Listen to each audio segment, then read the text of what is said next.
as gerrymandering. Now, here is what the United States District Court for the District of Kansas had to say in 2012 when the Kansas legislature failed to reach agreement on a map. Under the state constitution, every 10 years, the Kansas legislature must draw new districts for the United States Congress, the Kansas Senate, the Kansas House of Representatives, and the Kansas Board of Education. Since the 2010 decennial census, the legislature has failed to approve new maps. While legislators publicly demurred that they had done the best they could, the impasse resulted from a bitter ideological feud, largely over Senate districts, and the feud primarily pitted GOP moderates against their more conservative GOP colleagues. Failing consensus, the process degenerated into blatant efforts to gerrymander various districts for ideological political advantage and to serve the political ambitions of various legislators. Consequently, this court is left to the task of approving or creating a map for Kansas. The last redistricting in Kansas was after the 2010 census, and the next must be after the 2020 census, and so whoever is next, our governor, will be weighing in on this issue. The stakes couldn't be higher. Though currently Kansas law provides that the legislature must draw the maps, many observers across the country favor a move to independent commissioners or commissions instead of partisan legislatures. My question to you today is, do you favor an independent commission? Why or why not? How would it be implemented? And because this is Kansas and we are realistic, if this is not possible before 2022, when the next map must be drawn, what would you do as governor to ensure fair districts are drawn? Would you use the governor's veto power, for instance? I'll now open it up. We'll start. We're just going to go down the line and come back and forth each time. Representative Ward. First of all, I want to thank you all for spending your Saturday morning here talking about building a better Kansas. It is so important. I think it's very important that we started this event recognizing the Volunteer of the Year. Lois is what makes Democrats work. We don't have billionaires in the Kansas Democratic Party. We win by $100, $50, $25, and volunteers like Lois. So I want to thank you all very much for your time today. Thank you, Margie, for the question. I have voted for an independent commission to draw the lines in Kansas. This is not about partisan politics. It's about the representation of every person, each vote mattering, and so I believe that is the way to go. I do not think the Kansas legislature will ever pass such a document or such a commission as long as the Republicans are in charge, because they like the way it works now. As governor, I will use my power to ensure that there are fair maps.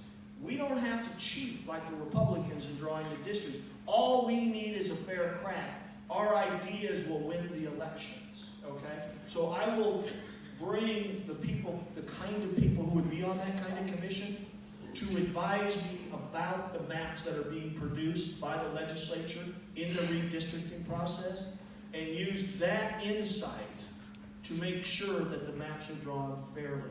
It was a disaster 6 years ago when the Republicans that were on the conservative side and the Republicans that were more moderate fought and couldn't come up with an agreement. And the courts did it, and they gave the maps to us like 48 hours before the filing deadline. It created chaos, and that is not the way to do it. We need to do more than just draw the maps. I think Citizens United is a bad decision, and we should work to repeal it. Citizens United is the one that says rich people can spend as much money as they want and call it political speech. We also need to end voter suppression and retire Chris Kobach, because we're sick of his. Those are the things that we can do to make elections fairer and make sure ideas win, not just money. Thank you. Thank you. I echo the words of Representative Ward. It's a pleasure to be here. Thank you for coming out. I am a proud Bohemian. I'm not Irish, but I did go ahead and put a tie on this morning. And I also have to say, echoing his words of praise to your honoree of the month. There was a particular aspect of her bio that I want to point out. I mean, I think some of the words were hardworking and dedicated and committed. I mean, these are great adjectives. And I want to make sure you all know she grew up in Bushton, Kansas, which happens to be the very center of the state and only 10 miles from where I am. Just saying, good things come from central Kansas. But I want to point something out about our maps in Kansas. I'm supportive of an independent group of people putting the maps together, similar to what they have in Iowa. I'd certainly be supportive of that as governor. But I want to make sure you understand, the courts redrew our maps in 2012, and I know I was out of the legislature by then, but I know for those of us that were around the legislative process, it was a free-for-all. The lines could not have been more different than they had assumed. They were pitting, in some cases, 3 incumbents together in the same district, and people's heads were spinning. So they drew a map that was as detached from politics as you could ever find.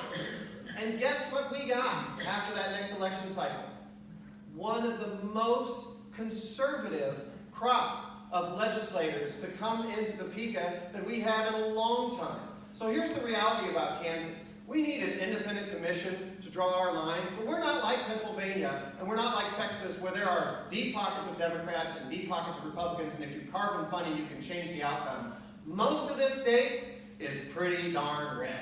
And no matter how you draw those lines, you're going to struggle with that. I think the important thing for us as Democrats is to acknowledge that if the courts redraw the lines in 2012, what we have to make sure that we have ready is a party that is statewide that can put candidates into those new seats so that we actually have a shot at winning them. Because we can win anywhere in the state of Kansas, but we can't do it if we're caught flat-footed.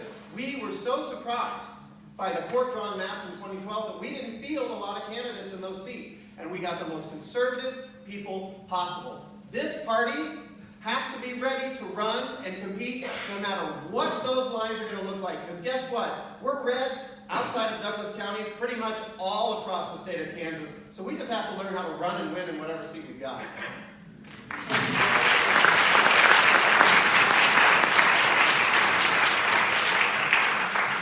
Well, first thing this morning, on behalf of my ancestors and my immigrant grandparents, I want to say top of the morning to you. I actually have had in my back pocket for the last 3 years a plan to basically create an independent commission for redistricting. You know, I was a victim of redistricting in 2012. It took my district from pretty conservative to really conservative. In spite of that, I won, but it was brutal. And a number of my colleagues did not survive that redistricting.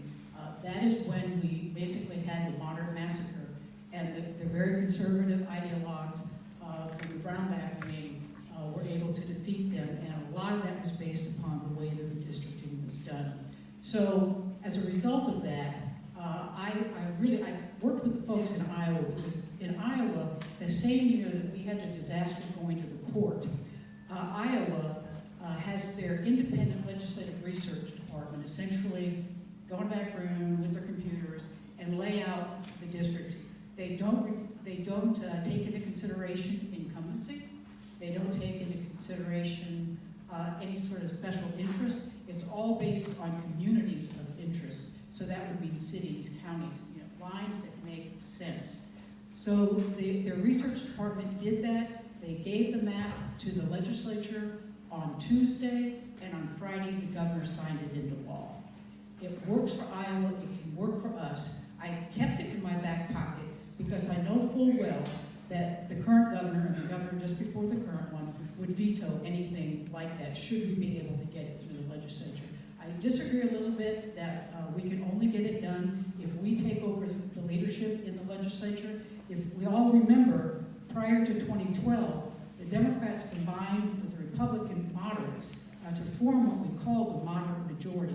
We're back there again now. Not quite as robust as we were prior to 2012, but pretty darn robust, and this next election could make it even better. So I think the time to bring this to the table is next year, when we've got more moderates and Democrats in the legislature, and when we've got a Democrat in the governor's office. Yeah.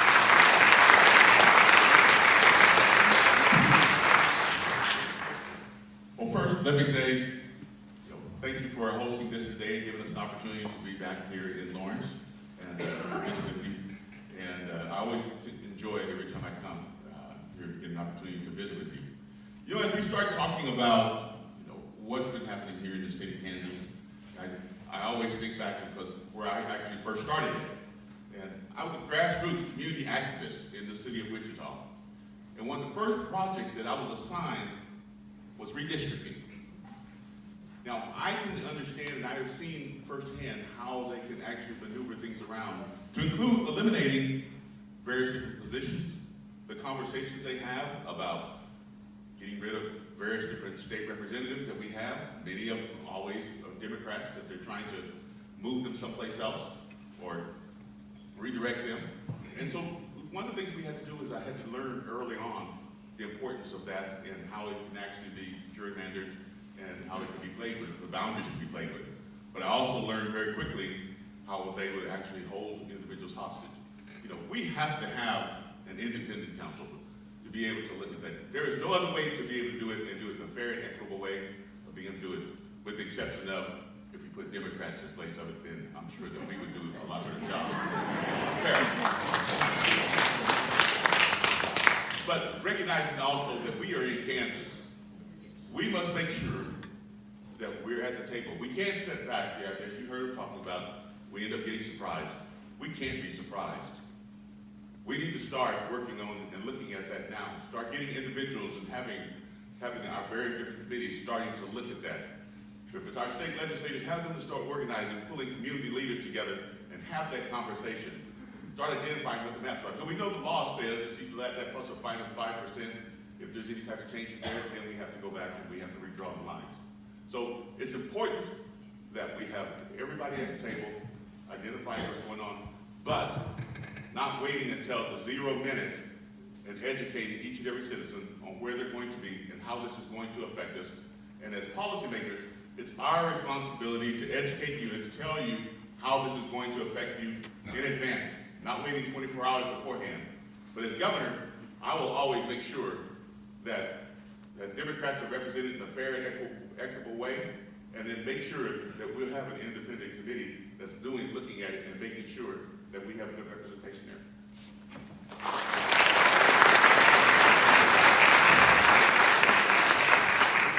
Well, again, like most everyone says, it's great to see everyone here, and I'm very honored to be here. But one thing we have to talk about, the gerrymandering issue.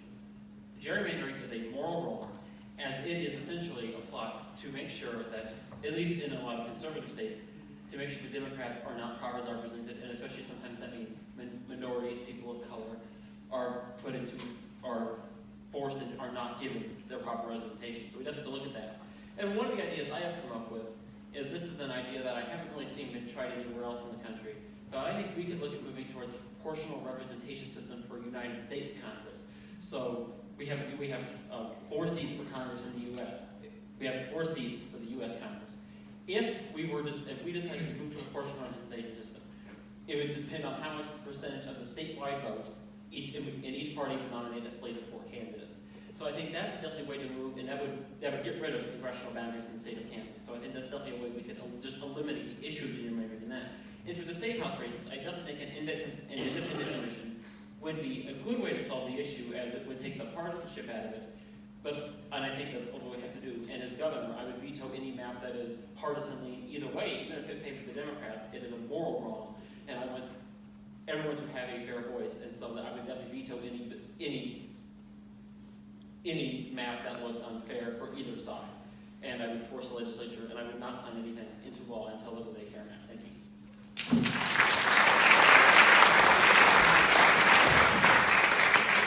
Thank you very much, everyone, for being here. I have to confess that this is a little difficult day for me. 15 minutes ago, a year ago, my father passed. And we're all sorry. So it's been a tough week.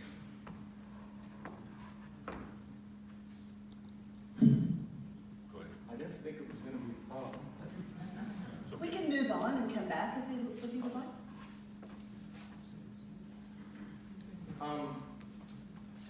This whole issue, thank you as well. It's really a nice opportunity for everyone to come on a Saturday You know, it's not during the week when you have to work.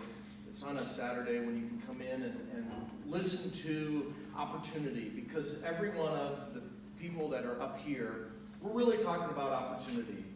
We have a past 7 years of current governor that really has not proposed much opportunity for the state of Kansas, as proven by the budget, as proven by what we see in our education side of the equation, what we see in our environmental issues, what we see really overall in our economy. And so regardless of who gets in, really this table represents opportunity for the state to prosper. And this whole issue of gerrymandering, and yes, I would certainly agree with an independent council, but you gotta understand, that would be if somebody at this table were the governor who got to appoint that council. Think about the present governor in the past 7 years. You have an independent council. Guess who gets to appoint the council that is supposedly independent? So we have that problem that we will always have to address. And so I can't say that we have an absolute answer. I think what Josh Swati said, we are definitely in a red state. We have to run on actual issues in order to solve these problems. And so that's hopefully what we're going to distinguish each other up here today, is about the actual issues that really plague the state, from healthcare to education to environmental issues to public safety. You name it, those are the issues that really affect what's going on in the state.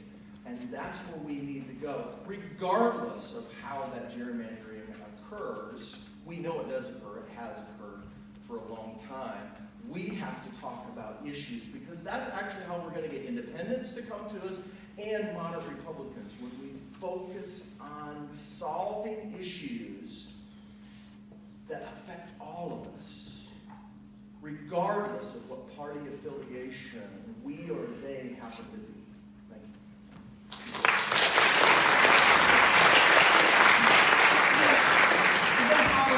A moment on this issue. Senator Kelly, could you please enlighten us as to how the Iowa system that you referenced, who does appoint an independent commission?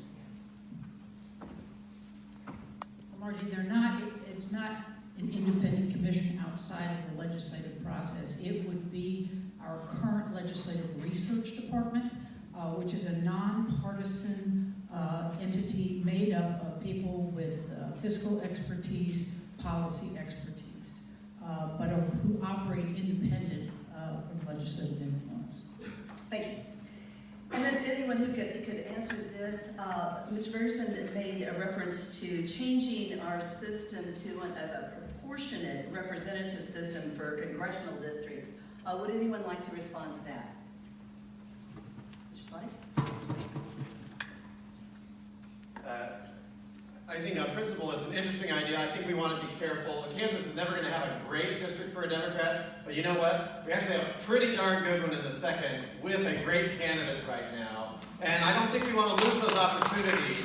And I remind you, I mean, if we shift to that system, then you're basically running statewide every time. And that same candidate, who's a great candidate, ran for governor 4 years ago and only won 7 counties statewide. So it's always going to be hard to win a statewide race as a Democrat. But there are times, particularly here in what will largely be the second, no matter how you carve it, with Lawrence and Topeka together, we can win a race. And I know you can sense it, and it was on the front cover of the Kansas Star the other day. This can happen in this district.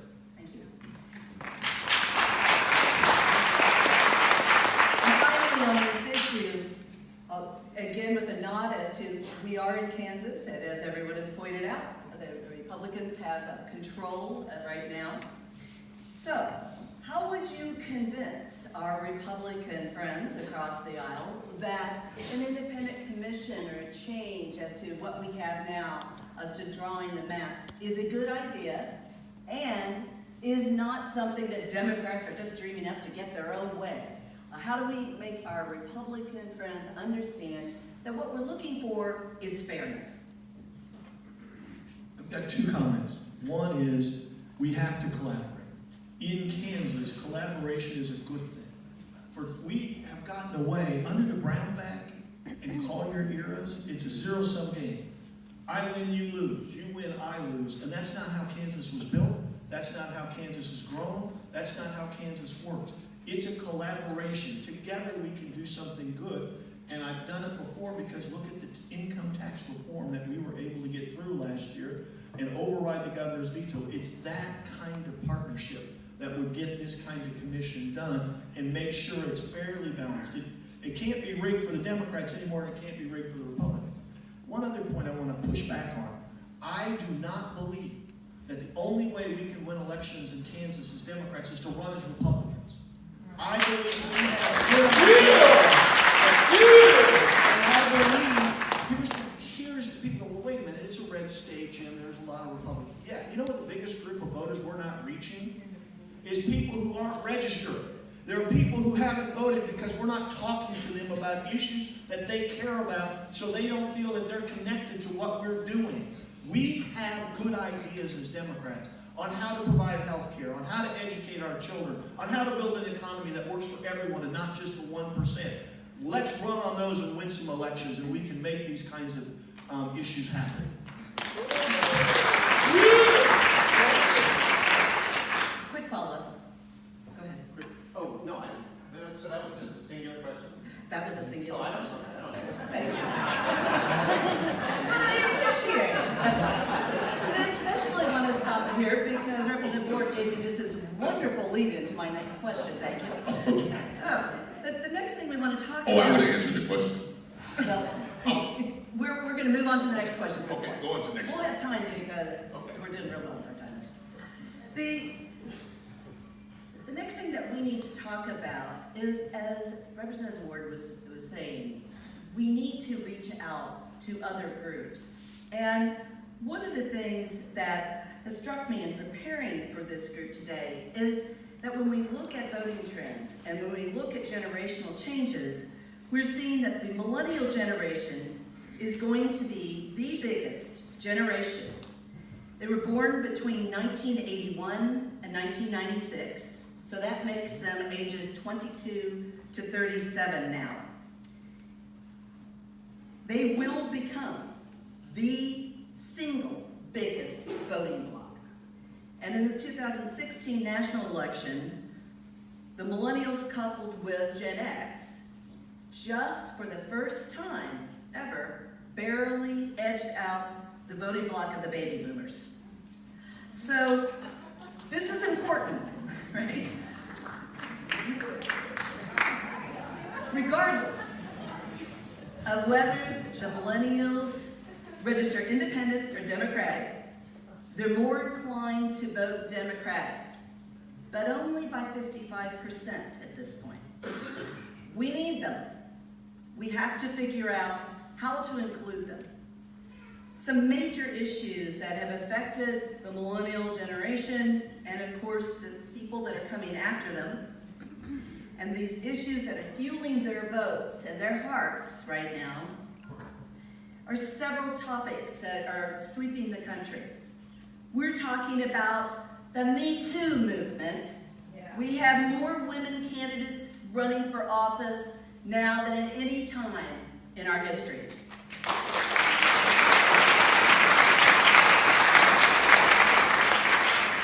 We're talking about Black women driving the vote.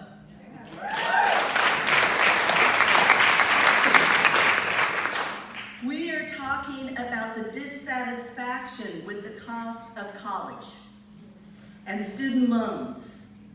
The Board of Regents in Kansas keeps increasing tuition in our state universities.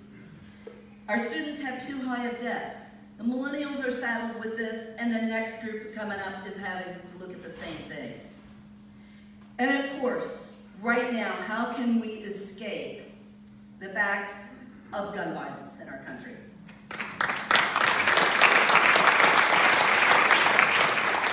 Since the Parkland shooting, states have been passing gun-related legislation since the Congress has failed again to lead on this issue. Students have taken to the streets to demand action. Yet in Kansas, we are losing professors and potential students due to the Kansas legislators forcing guns on college campuses. Friday, it was reported that the Kansas Senate again voted down further gun restrictions. My question to this panel is, as governor, how are you going to engage with our millennials, with our young people? How are you going to bring them to the table and make them understand that the Democrats who will have their back join our party and be with us? Please tell me how you would engage them, Mr. Andrew. Well, thank you very much for that question, and I think exactly that's what we have to do. And the interesting thing is, when I started medical practice back in the late 1990s, the autism rate in this country was about 1 in 250. Today, it is 1 in 45, and in some areas, 1 in 32.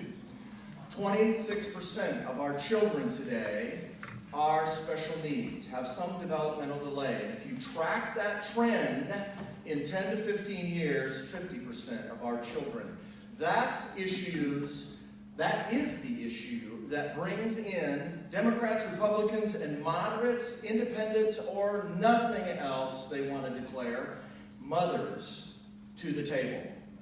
Because there is no Democrat, Republican, Independent, and other when you want to start talking about those kinds of issues. No one is talking about what are we really going to do about the state budget. Now, we talk about we got to increase the state budget. We talk about the state mandate. There is a federal mandate that says you have to provide individual learning plans for all special needs children. That costs us between 2 and 5 times per student. That'll bankrupt the state in 10 to 15 years if we don't do something about it. It's not only just we have to address that issue, we have to address the cause of that issue. That brings every parent to the table. We know what the causes are. Now, I realize it's not politically correct to talk about the causes. We know that mercury and aluminum are 2 major drivers. By the way, the same genes that trigger autism have now been proven to trigger child cancer. Child cancer is the #1 killer of disease killer of children in this country. Nobody wants to talk about pesticides. That is another driver for this developmental delay issue. Nobody wants to talk about industrial chemicals. Again, big driver for these kinds of issues. So we want to bring millennials to that. We said 55% are voting Democrat. How do we get the other 45%? How do we get all of those, as Mr. Ward said, who are not registered? How do we get them to the table? We talk about those kinds of issues. That is the most important issue. Because you want to talk about public safety. You want to talk about the economy. Only 27% of the people with special needs between 25 and 65 have a job. What are we going to do to address that issue? We have to address the cause of this issue. It is also partially a public safety issue. This whole gun violence issue. Yes, it's also guns, but it is also issues of mental health. We have to address the mental health. That's also partly involved with the special needs issue. We have to address the cause, not just acknowledging the presence.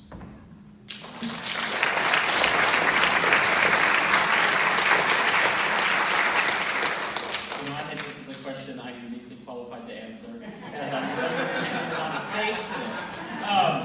But definitely, being, I'm around a lot of young people, and I've only come to the issue that I'm going to talk about a couple of issues.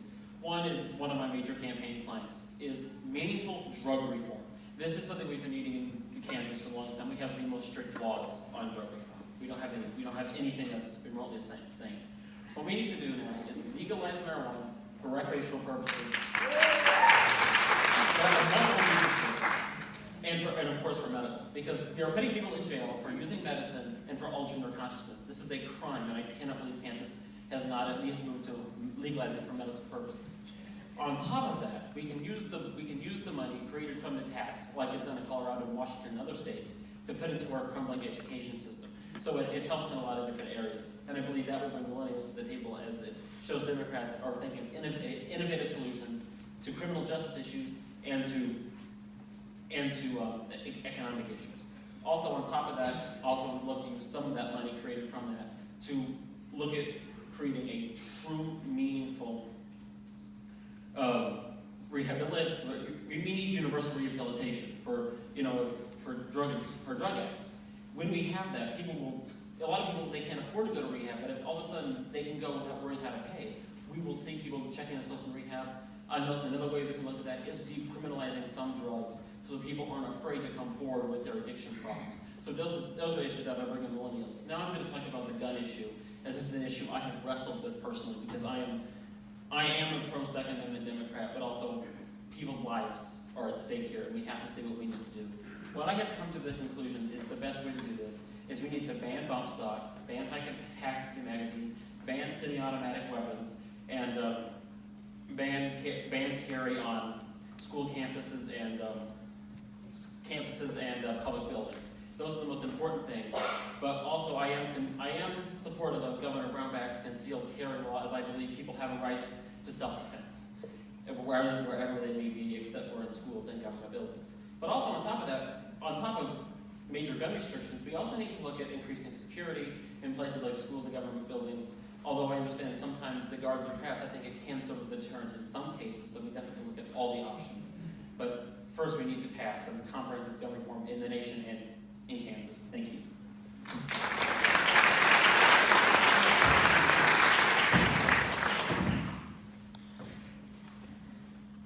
Great. I agree with you. One of the things that I have seen, and I started out as mayor of the city of Wichita, representing 380-something people in the state of Kansas. And one of the things I did as leader is want to identify where we want to be for the future. But what type of community did I want to have? What did I believe Kansas was? Now, recognizing I have 13 grandchildren here in the state of Kansas, how important was it for me to keep them here? And it took the young people to tell me that we need you to listen to us and give us an opportunity to be at the table. Don't just judge us by our age and think that we're immature or we don't have enough knowledge, because they do. They have brilliant ideas. They can see the future. Bring the millennials to the table. Give them the opportunity to define, but embrace their ideas and their views and their opinions rather than to place them aside. And I did that. That's the reason we have successes today.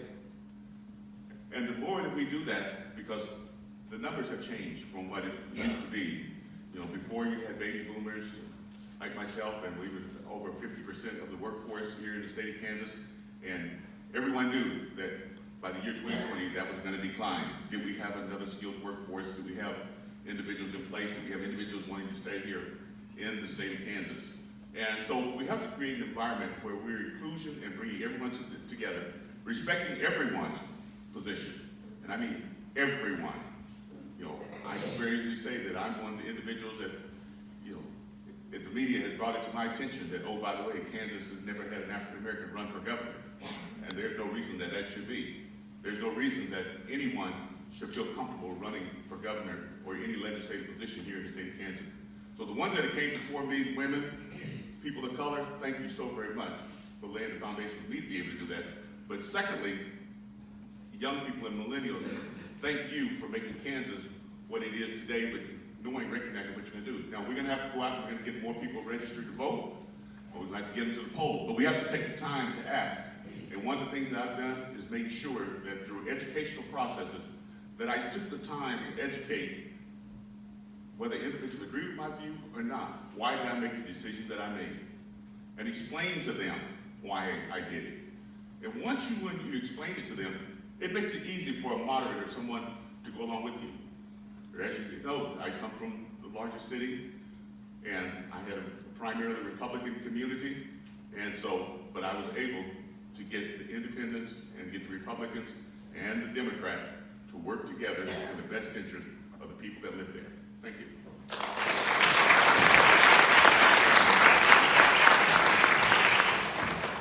Well, as the mother of two vocal millennial daughters, I am kept constantly aware of the issues facing that generation. Both of them are graduates of KU. Both of them got out of KU with very little student debt, but friends were not so fortunate. So I'm constantly reminded that that is something that the legislature has to address. Over the past few years, we have done nothing but cut our higher education system, resulting in vast increases in tuition rates, really pricing many of our kids out of the opportunity, particularly to go to a four-year school. So that, as governor, is something that I will continue to work on. I have spent the last 5 years, particularly with when the very conservative ideologues came in, it was their intent to dismantle our higher education system.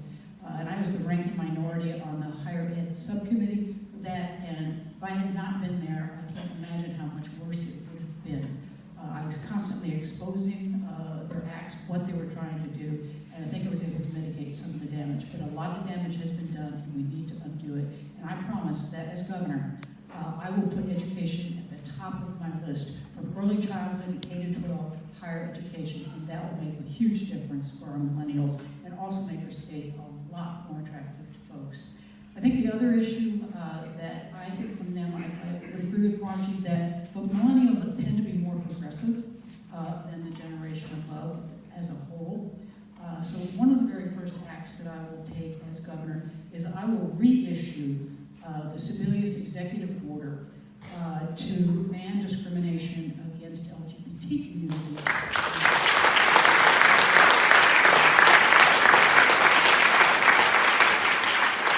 Governor Brownback rescinded that. Governor Collier will go nowhere near it. I will. I'll make sure that we deal with that. You know, then the other issue that they feel very strongly about, I mean, they're into rights for all people, particularly women. I think the Me Too movement is a clear indicator of that. I have an incredibly strong record on protecting women's rights, whether they're reproductive rights, equal wage, any of the kinds of issues, child care issues, the kinds of things that impact women in our daily life. And I will continue that as governor and make sure that women's right to choose is not violated in this state.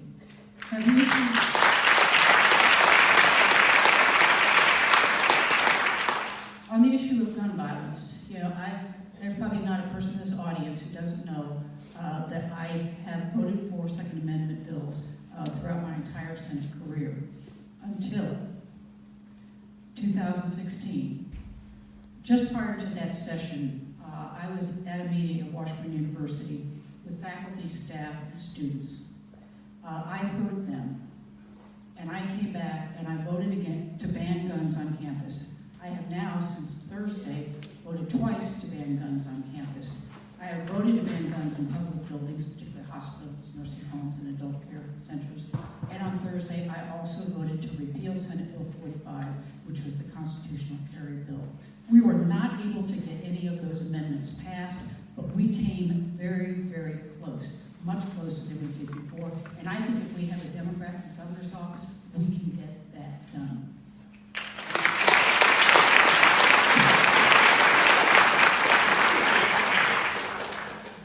Thank you. So I first ran for the State House when I was 22 years old. I was straight out of college.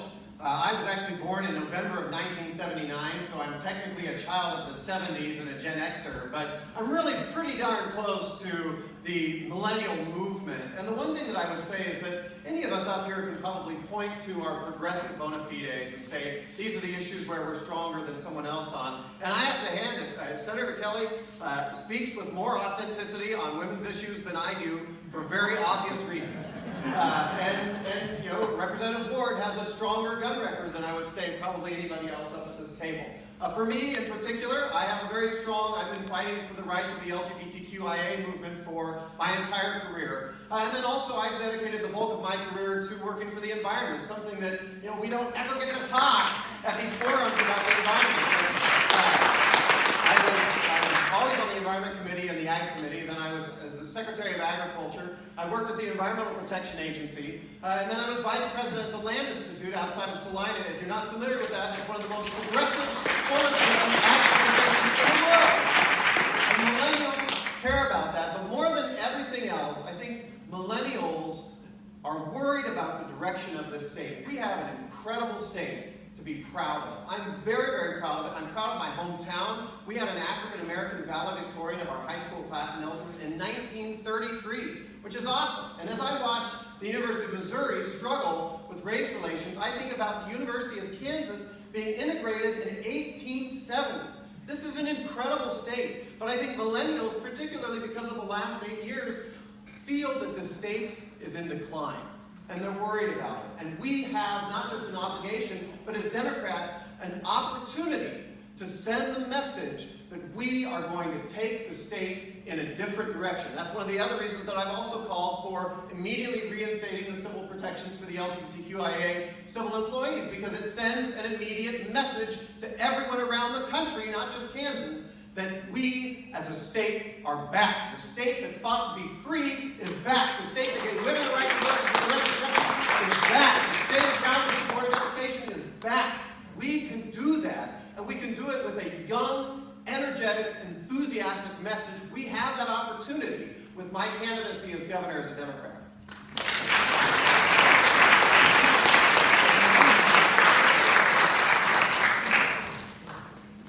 These kids, high school kids, college kids, the first generation that now know that they can be murdered in their classrooms, have changed the gun debate in this country and this state.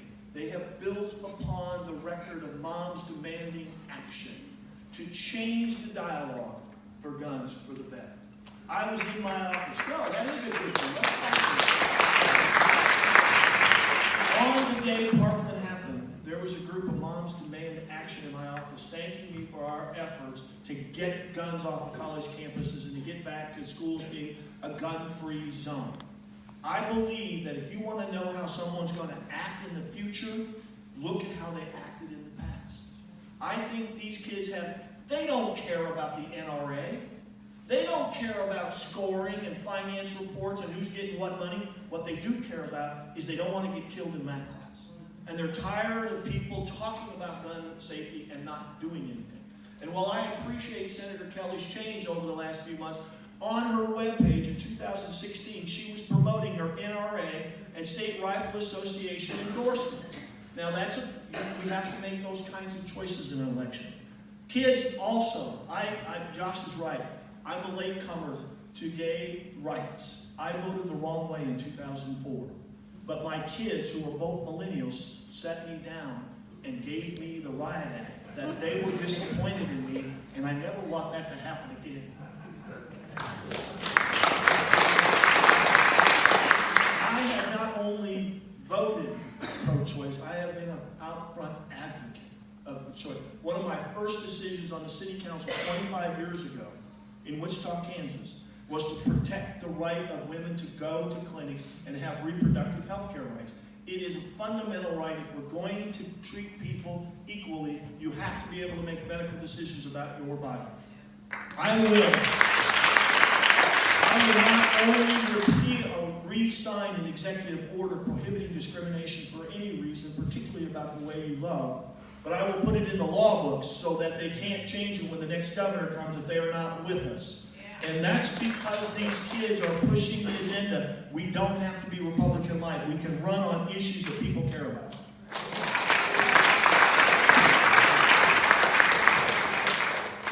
Carolyn, may I have an actual time check? We're doing great.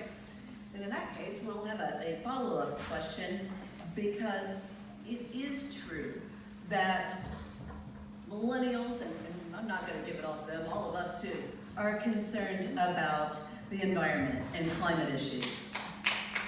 We know that one of the major issues facing the world and Kansas is the depletion of water. The Ogallala Water Reservoir is quickly depleting, and it's a great concern to western Kansas, our farmers, and should be to all of us. Also in Kansas, we have a great resource available to us for wind energy and for increasing solar energy.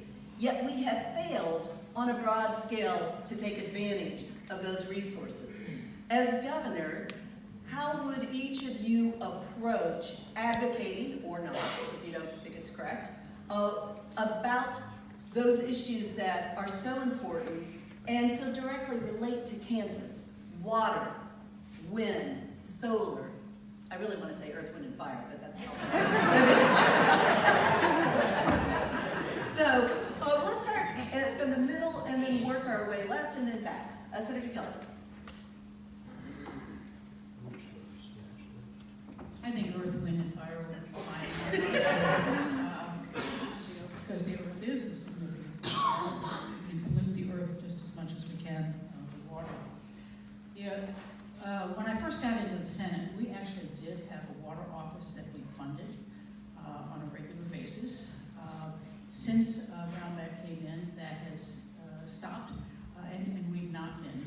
There's been lots and lots of talk. The governor, former governor, has gone all over the state touting his major water plan, his 50-year plan. The problem is that's all it was a piece of paper with a plan. There was absolutely nothing behind it that would actually allow us to implement some of the things that must be implemented if we are to avoid depletion and the end of our water in western Kansas. So as governor, that would be one of the things highest on my priority. We think so short term in government. We think in 2-year cycles, every time the House has to run. We can't do that. We know that from our highways. We in this state in 1989 put into place the 10-year comprehensive highway plan. We renewed that 2 more times. Again, Brownback destroyed that and swept all of those monies to pay for his tax cut. And we've seen what's happened to the highways. Water's no different. It requires long-term investment and consistent investment over time so that you can deal with problems and avoid problems in the future. So that would be very, very high on my list because I understand that without water, we don't have western Kansas. We have no economy. Water drives everything. And it's not just western Kansas. I think we also have some serious problems in Wichita with water. So we have, over time, since I've been in the Senate, we have dealt with some of the wind energy problems. There was an opportunity early on in my career to vote to promote the renewable resource packages. I did that, and we have seen development in that world since then.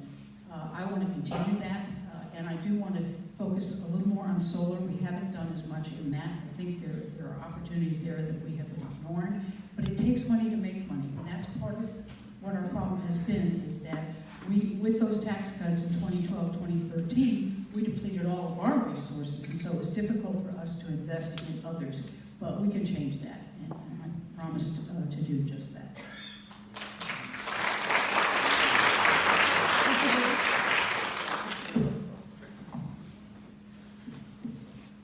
Well, certainly, water is a huge issue here in the state of Kansas. In fact, one of the things that in 2007, when I was first elected, I ended up getting selected to serve on the board of directors for the National League of Cities, and we talked about environmental issues and things that were affecting cities and communities throughout the entire United States.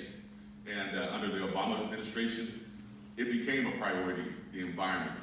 And so we had a chance to learn more about what was going on. So I ended up coming back to Wichita, was president of the Kansas League of Municipalities, representing all cities throughout the entire state of Kansas, and recognized that because I've been educated more, I started learning there were many communities, even in northeast and southeast Kansas, that didn't have water. And we were in the middle of a drought, and we were having these various different issues. So the thing is that we started understanding the importance of having water and how important water was and how it depended on many communities are, into our agriculture. And so, taking a step further, I was one of them that actually went and worked with a group of mayors to bring it to Brownback's attention that we need to do something different than what we have been doing and start educating individuals on environmental issues and educating them in water issues and the quality of water. But it had to start with me. And so one of the things I did was I went and took it a step further to start educating each and every citizen in my community. And any time that the city of Wichita or our particular region would go out of containment, then certainly, the federal government was informing us that we're not containment, although we could not control some of it in most cases when you talk about air and farmers are burning, but making an issue and get individuals to try to stage it where we didn't go outside of containment. Recognizing the importance of water and how valuable it was, start coming up with innovative ways and new ideas of being able to how we can actually get water. And so we started taking what we call storm water and black water and finding a process to go in and purify it. And instead of dumping it into the river after it was 99.9% pure, we were able to sell that to manufacturing plants at a cheaper rate and reuse this water as opposed to dumping it in the river. And the potable water, being able to use it for our families. So we have to do things a little bit differently than what we have done in the past. But secondly, educate each and every citizen and every person that lives here in the state of Kansas. And that would certainly be a priority for me, for here as governor of the state of Kansas, is when we make decisions, how is it going to affect you and how is it going to affect your families? What are the benefits and what are the disadvantages? But it's important that we educate our employers.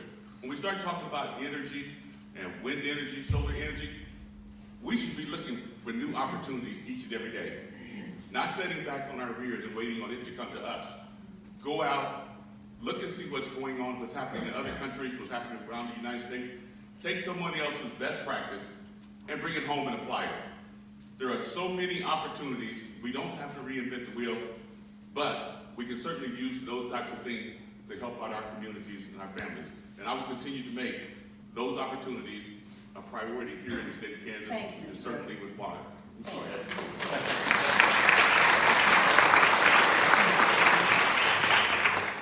I'm going to make a pledge to everyone in this room. If I'm elected, by the end of my second term, Kansas will be off of fossil fuels entirely for the power grid.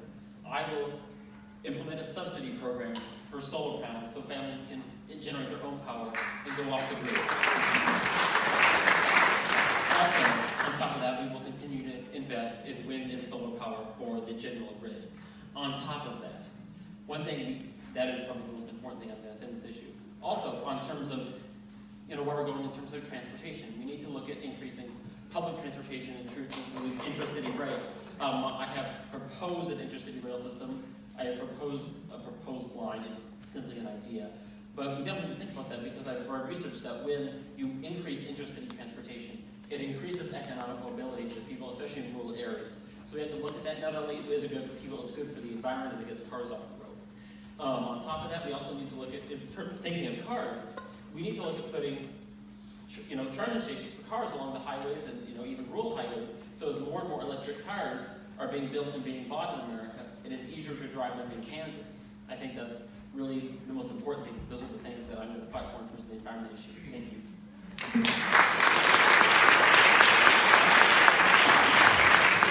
Well, I certainly appreciate that question. I can tell you I'm the only one at this table that has a Tesla in the family. My wife drives a Tesla, and I have one at work. So the water issue is very interesting, and the solar energy and all that stuff is very interesting, but there's a lot of people in the state of Kansas that do not want those things to occur because they want to continue to promote fracking, they want to continue to have more oil and more natural gas. And so they don't really want alternative energies to happen in the state. When in actuality, we have the technology already to make that conversion. But I think you have to actually walk your talk.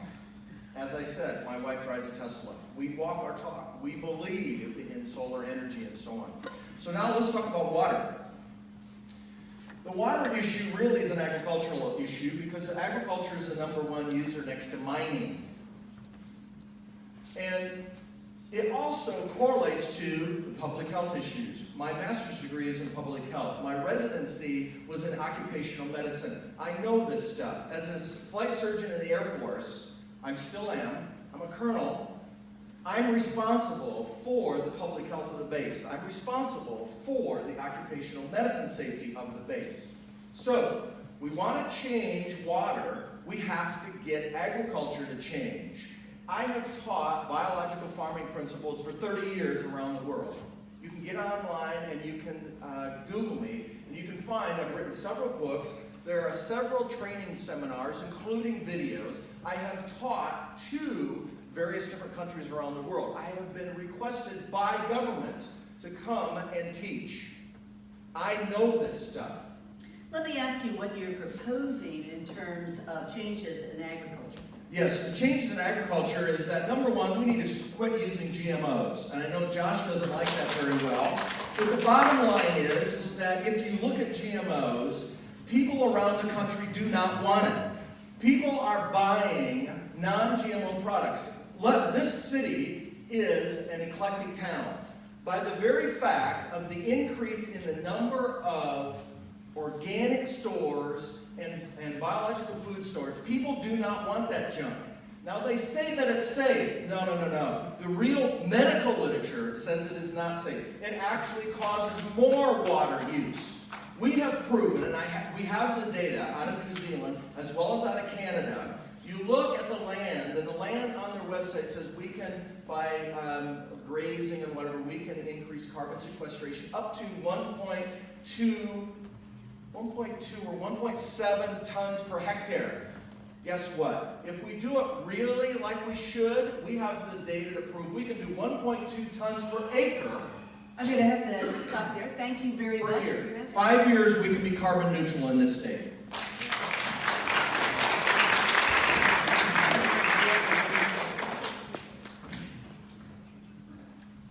We have the highest utility rates of any state in this area, in the center of the state.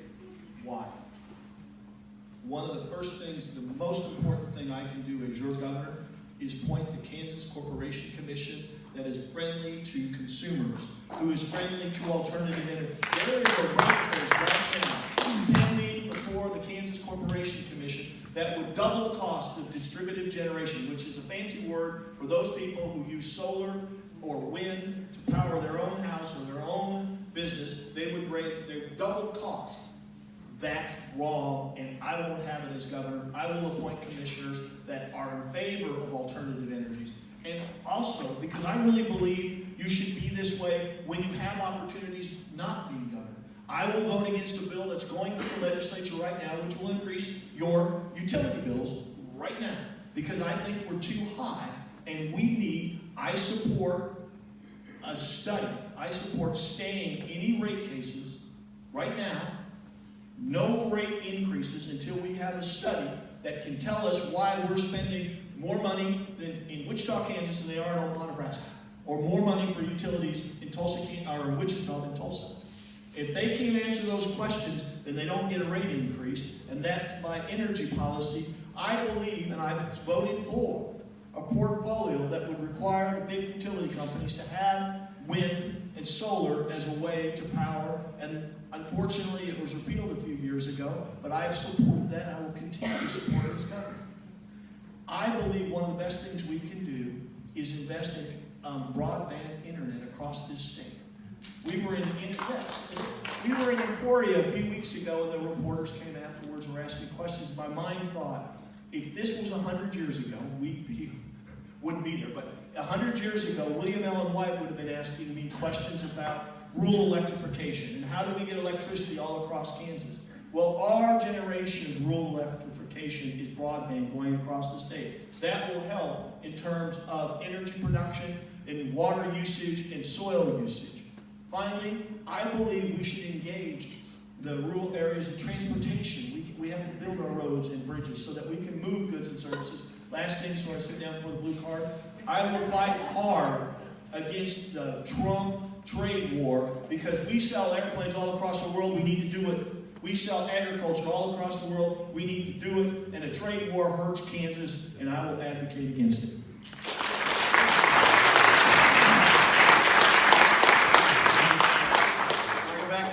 Central question of the environment, it starts with an understanding of who we are as a state, and I'm going to sort of Wes Jackson this thing, but I want to go back a few years, and when I say back a few years, let's go a couple million years back. We as a state are marginal in terms of our productivity. We have the Southern Plains, which was the epicenter of the Dust Bowl.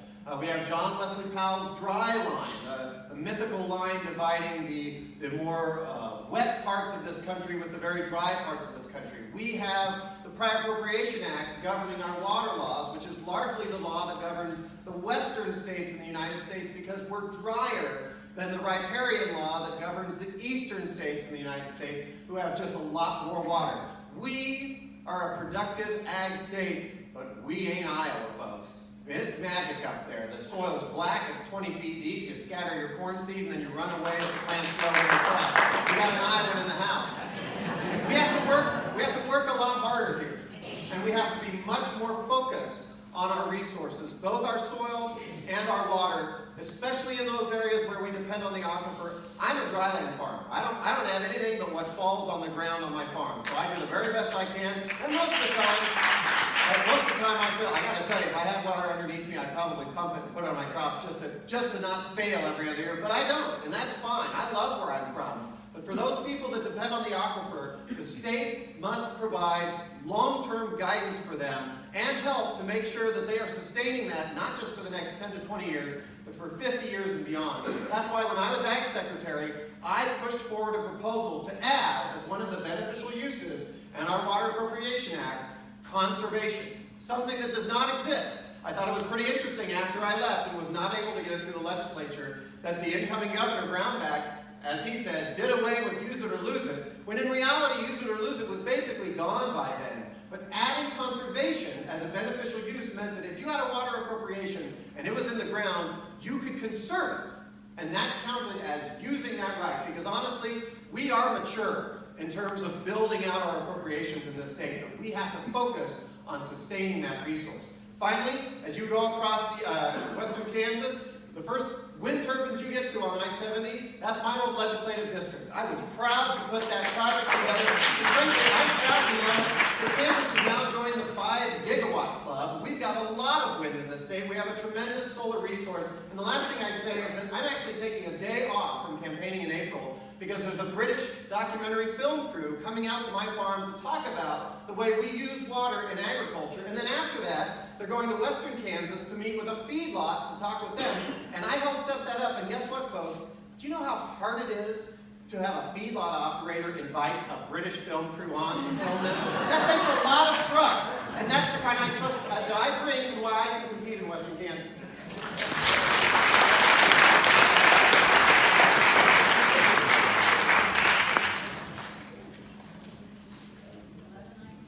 All right, this will be our final question. The criminal justice system presents so many issues to address. It's a human justice issue, it's a racial disparity issue, and it's an economic issue. The criminal justice system is broken and needs reform. It costs too much, it needlessly incarcerates too many, and it's permeated by racial disparity.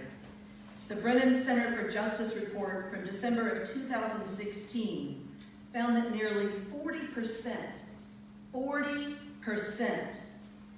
that's almost half of the U.S. prison population are behind bars with no compelling public safety reason. If these prisoners were released, it would result in cost savings of nearly $20 billion per year. That's enough to employ 327,000 new teachers, 360,000 probation officers, or 270,000 new police officers. There have been many recommended reforms, and coming out of the Brennan Center report was that we could eliminate prison for lower-level crimes such as drug possession, minor fraud, etc. We could reduce sentence minimums and maximums by law. We could retroactively apply these reforms. Prosecutors could use their discretion to seek alternatives to incarceration. We could expand the use of diversions. We could improve reentry and recidivism prevention programs. And we can reform civil asset forfeiture laws.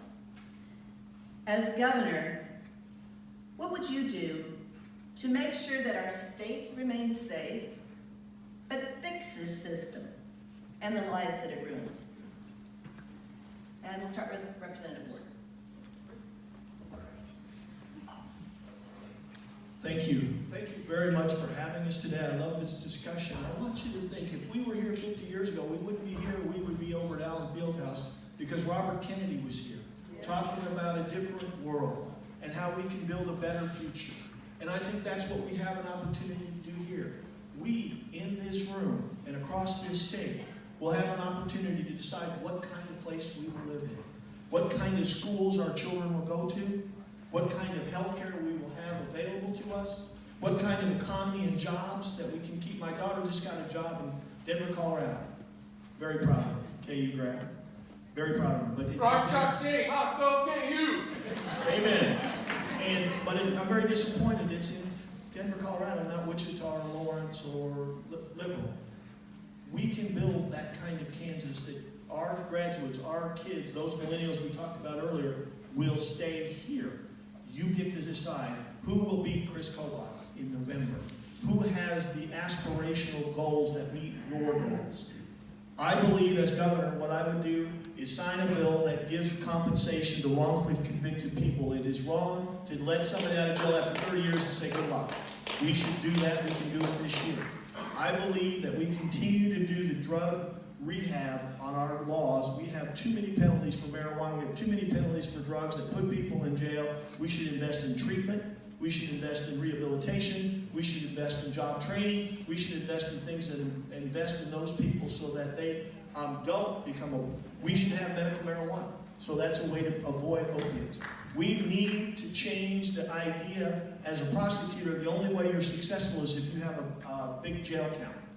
That's not success. Success is a higher safety in our neighborhoods. And a lot of times that's redirecting people who are making bad decisions to make better decisions. That's what I'll do as your governor.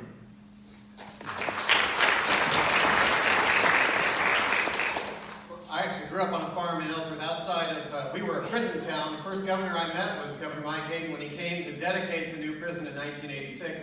My grandfather was a Presbyterian minister in town, and he helped form what we call Outside Connections. They took an old hotel and turned it into a place where families could stay when they were there to visit their individuals in that prison, because to my grandfather and to our family, this was about dignity, treating people with respect, no matter what sort of walk of life they were in. The other lesson that I learned growing up around the prison was the value of the work that they could do while they were there serving their time. And we lost that opportunity a few years ago. We were building homes at the Ellsworth prison, and it was only 1 or 2 a year, but it taught a trade, taught a skill, and gave a sense of dignity back to people. And the legislature decided to remove that because inexplicably the manufactured housing industry thought, well, they're competing against us.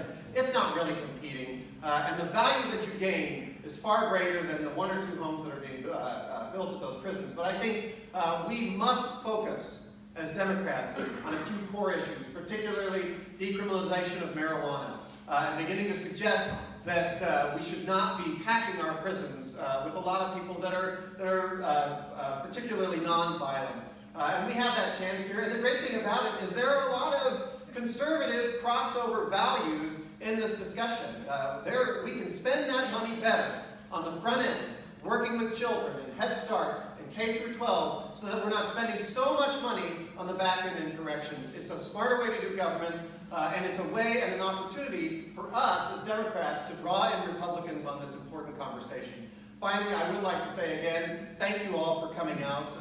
As a candidate, I'm the only candidate that's done a 105-county tour. I've been to every county in the state. That was early in our campaign. We're now circling back around again. I think it's vital for Democrats to demonstrate to the entire state that we have a great message, we have a vibrant community of people in our party, but we have an opportunity to drive this state forward. And you all know that 2018 is a critical election for this state. We must demonstrate to ourselves and the rest of the world, and especially the rest of the United States, that we are headed in the right direction again, that we are headed forward. We have a chance to do that. My website is joshuaswati.com. I encourage you to go there and take a look. We've got most of our position statements and issue statements outlined on our website. Talk to us afterward if you'd like to find out more. We're going to be walking in the very cold parade here in another hour, so you can maybe see us then again. But thank you for coming out. I'd appreciate your vote in the primary and then on into the general.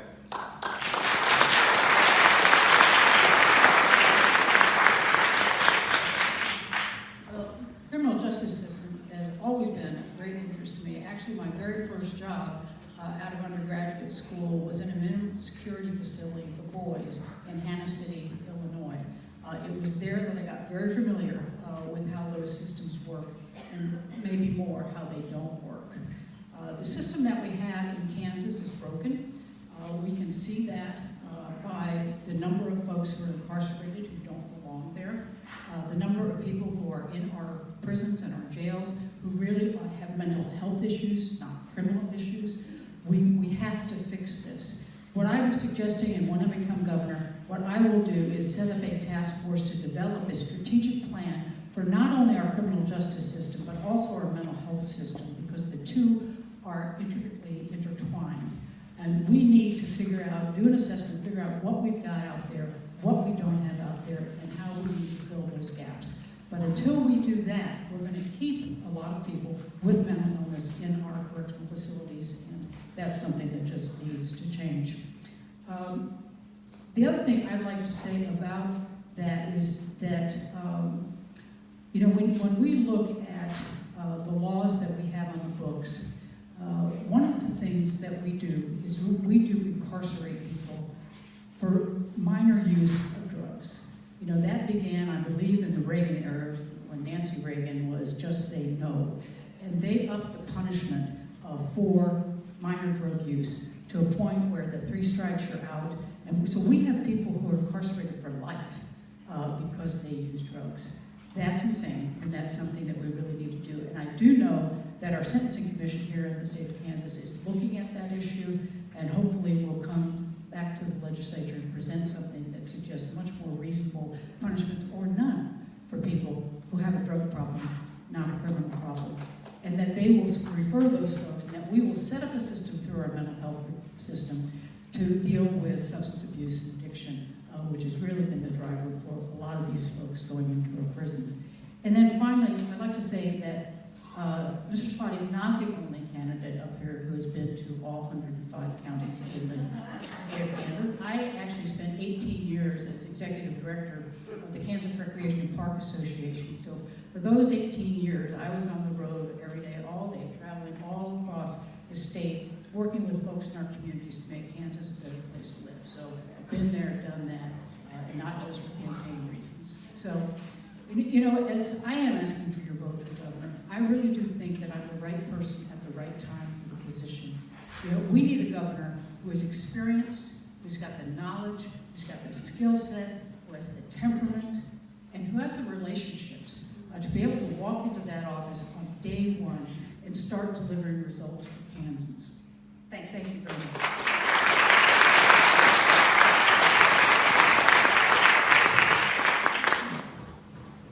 Well, again, we thank you so very much for hosting us here today. And what a wonderful questions that you guys have asked us and given us the opportunity to give our positions. When we talk about prison reform, you heard the conversation about marijuana. You can't debate that. One, we should look at legalization and figure out a way to be able to address that issue and try to find a way to make it legal here in the state of Kansas. All you have to do is you can look at Colorado, you can look at California, my God, you can look at Canada and see what they're doing. And they're making it work. And we need to sit down, take a very, very close look at that. And not only that, but stop incarcerating individuals for that. I know we're having a conversation about building a new prison. We don't need to build a new prison. We need to use common sense about incarceration and who should be going to prison and who should not. We've had the 3-strike rule, as you heard the senator say, that was put into place, 3-strike rule. Any one of us, well, maybe those that might be my age, could have fell within a 3-strike rule. But it didn't happen to us. But there are individuals that are out there that are good people that got caught at the wrong time for very different reasons, and they got a felony conviction and they're incarcerated. Any future that they had in their life is gone because, one, they have to report that I have a felony conviction. 2, what did you catch them with? Well, they caught them with a small amount of marijuana. That doesn't make sense. Let's incarcerate for things that fit the crime. Taking it a step farther, medical marijuana violence should not even be a conversation today. That should be something that's easy and simple to be able to fix. And as governor, I've seen individuals, because I've been mayor of the city of Wichita, and I've seen people that needed it. I've seen individuals, and I know individuals personally, that went someplace else just to be able to get it, to be able to get hand to family members to help them, whether they had cancer or some other type of disease, just so they could prolong their life just a little longer. That's important. Let's use a little common sense in being able to address the needs and what people inside of our communities are wanting. So I would do things a lot differently. What you're looking for is you're going to need the next governor. Someone that can go work across lines. I get it, from the largest city. Individuals that understand and not afraid to talk to family members or talk to you, or someone that has walked in your shoes. I've done it, unless you're Donald Trump, and I haven't went there. My family didn't give me $1 million to get started. I've had the challenge. I'm a retired military officer. I've come from corporate America, the largest company in the state of Kansas. Mr. Brewer, thank you very much. That's the news. So you need me as the next governor. Thank you.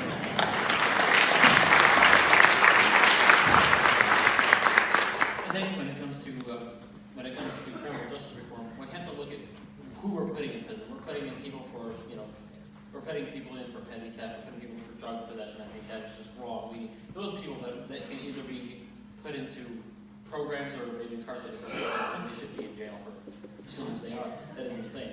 But also, we need to look at, in general, for all crimes, we need to look at reforming that system so everyone has a chance to be rehabilitated, reinstate quality education in prisons. So when people get out, they have somewhere to go.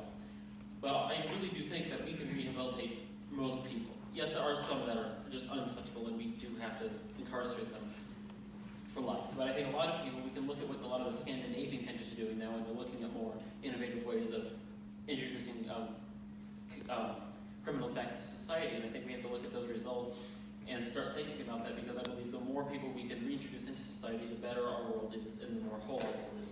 So that is really what I have to say. Thank you.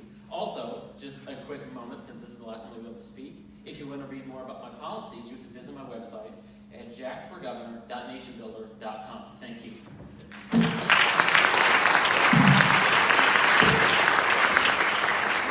Thank you very much as well, everyone, for coming here, and I appreciate all of you being here on this beautiful Saturday.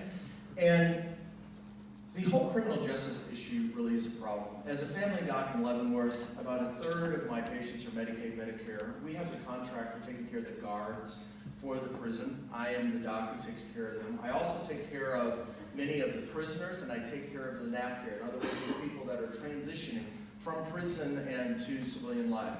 So I actually have personal interaction with these people on a daily basis. The new prison that is going in actually has no outdoor facilities. So that new prison is also going to cut 30% of the workers. And what that means is once a prisoner goes in there, they're behind closed doors and never to see daylight again. Wonderful. That's what we get for privatizing public entities. Just like Medicaid has been privatized, we need to deprivatize it. Just like a number of other things that everybody wants to privatize, we need to deprivatize those things. So the British Journal of Internal Medicine, a couple months ago, came out with a study using medical marijuana for pain control for elderly. And what they found out was there was no adverse side effects to that, and actually it reduced a number of them, maybe completely, and some of them reduced the amount of opioids that they were on. Is it a panacea? No, there is no panacea. However, I know as a physician it is valuable. And so that's one of the things we've got to look at here. We need to stop putting people in jail for things that we really need mental health care in order to address. As a colonel in the Air Force, I'm the only one here that has senior leadership training, formally. I know how to bring people together. I know how to get things done. I'm also a former VOAG teacher. I'm also a physician, a family practice physician, as well as my residency was in occupational medicine. I know how to address these issues. So unlike when I put a commission together, I actually know the science of what that commission is going to be evaluating. So I know whether or not they're telling me politics or whether they are really giving me science in order to make a decision about whatever has to be addressed. Conservation is great for water. What are you going to do with climate change as we get less and less water? You actually have to increase the carbon sequestration in the soil to increase your water holding capacity. You can go to my website, Anderson, I'm a Dane, so that's S-E-N, Anderson 2018. My wife is a beautiful redhead Irish lady, so we do have part of that in there as well. So you can actually see what I talk about. I'm not just talking about theory and philosophies. I have read both the Republican and the Democratic Foundation's plans. I know what they are. Thank you very much for coming today, and I appreciate being here with you.